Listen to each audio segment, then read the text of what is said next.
अगर स्पष्ट तौर पर कहा जाए तो विचार करना कर्म का रूप नहीं होता है, लेकिन यह कर्म को प्रेरित करने वाला मुख्य तत्व होता है। मनुष्य अपने जीवन में कुछ भलाई के कार्य करता है और कुछ बुराई के कार्य करता है।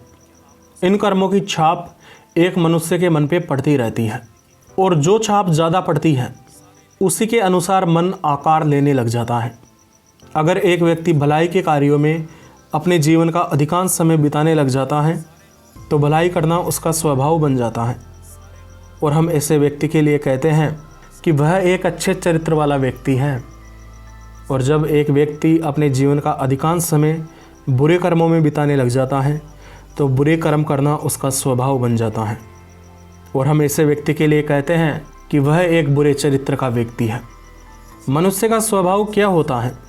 मनुष्य के स्वभाव का मतलब होता है कि मनुष्य की वह स्थिति जिसमें वह किसी काम को करने के लिए आसानी महसूस करता हो।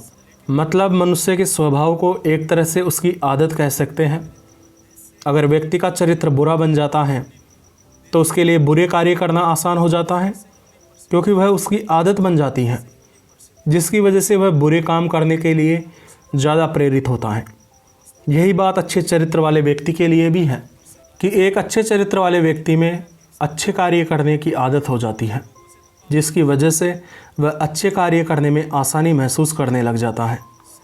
और अगर मनुष्य जागरूकता के साथ में निर्णय न करे तो एक मनुष्य स्वाभाविक रूप से आसान रास्ते को चुनता है, जिसकी वजह से वह उसी के अनुसार कार्य करता रहता है।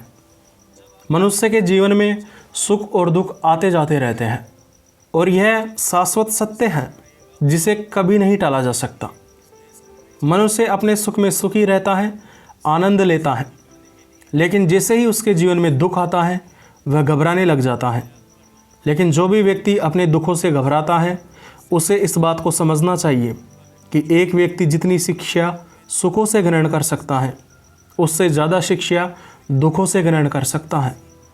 दुख हमें यह बताने के लिए आते हैं कि कुछ कमी है और उस कमी को दूर करना है।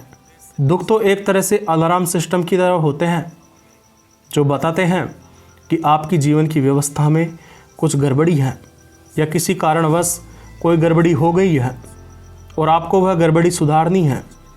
जब व्यक्ति अपने दुखों से संघर्ष करता है तो वह और ज़्यादा मजबूत बन जाता है और महानता की तरफ बढ़ने लग जाता है।